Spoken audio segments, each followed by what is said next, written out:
Have you been wondering, can I afford this house I'm looking at? What kind of options are available to me? How much funding will my mortgage company, will my finance company, provide me with to purchase, this dream home I'm looking at, or this buy to let I'm looking at? Then this video is for you. Here I cover the options, the things you should do just before you start searching. So, you don't end up wasting your time getting sold on this dream home that just isn't viable for your situation. Stay tuned.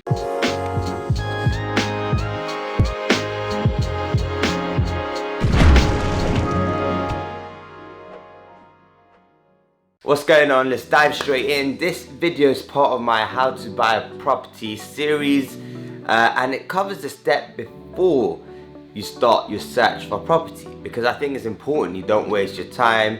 You save yourself disappointment. So before you get excited about a property, you should find out how much you can borrow. And obviously if you're a cash buyer, you got cash, that's it. You know how much cash you have and that's all you spend. This video is more for the people that are going to be using lending options, mortgages, to finance their properties, which I think is smart as well. If you do have cash, I also think leveraging it is smart, but that's another topic and I'll make another video on that. So first of all, you want to either go to your bank or a broker and get an agreement in principle.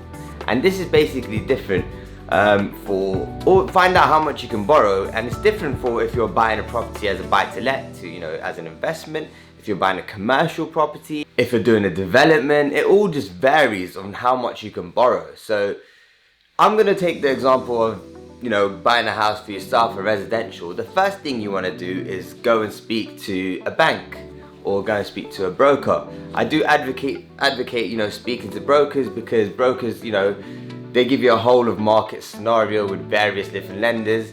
While if you go to the bank or your high street bank, they can only offer you the products and services that they have in that store, while a broker has, his hands in multiple pies and can give you the best deal. Now what the broker or the bank will let you know is how much you can borrow, and this is called an agreement in principle.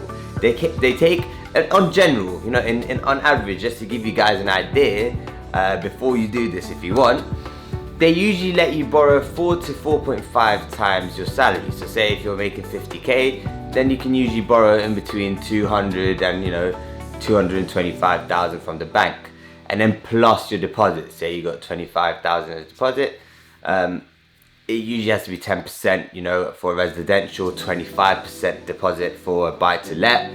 But that's the sort of numbers you're working with to, put them together, and then, your deposit plus what you're allowed to borrow. Now you can go and find a property within that price range. Going back to buy-to-lets again, buy-to-lets don't have that restriction on salary. There used to be a thing, a lot of people think that salary does affect it, but there's multiple lenders that solely look at the property as an investment vehicle.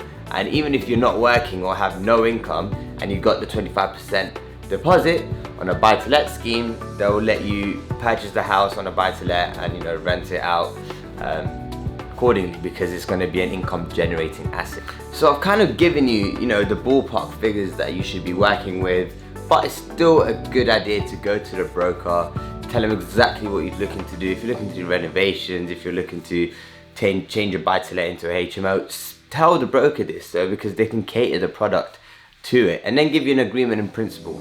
An agreement in principle isn't just for yourself. Say you've got an agreement in principle and you're going to an estate agent or a vendor, you look like a serious buyer. You've done your work, you know exactly where you can borrow, they know you can move quick.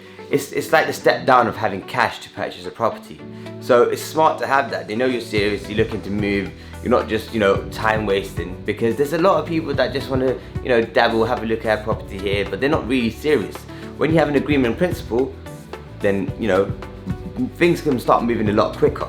However, agreement in principle is only a mini application. It does not have any weight in real terms of getting lending. So say later on you find the property and you think you move quick, but now the lender does surveys, legals, and there's issues, they won't want to lend. If you suddenly have bad credit and you didn't disclose that before and they've done their work into you now, they won't lend. If you won't give them required evidence and documents, then they won't lend. There's multiple other reasons they might decide not to lend, but just so you don't get ahead of yourself, agreement principle just gives you an idea of how much you can sort of borrow and what kind of rates you can get. But there has to be there's a couple other hoops you got to jump through to make sure that the agreement principle goes forward and you're able to get that rate and borrow that amount of money. That's about it for this video. I hope you took value from it. Like I said, this the video series is just quick hit, trying to get through it. If you're at this position, then this video is helpful to you, and then the next video will be helpful for your search for your home. And that's how it's gonna go. It's gonna be quick, short videos that hopefully help you while you're on this process. Check out my previous video. It's got like a bird's eye view of the entire process. But the next video is gonna be on finding a property and then talking to the brokers further and solicitors and just getting the whole process run. So stay tuned, subscribe, and it does help. If it does help you and you took value from it, please leave us a comment below, let us know, and like this video. I'll catch you soon. Listen.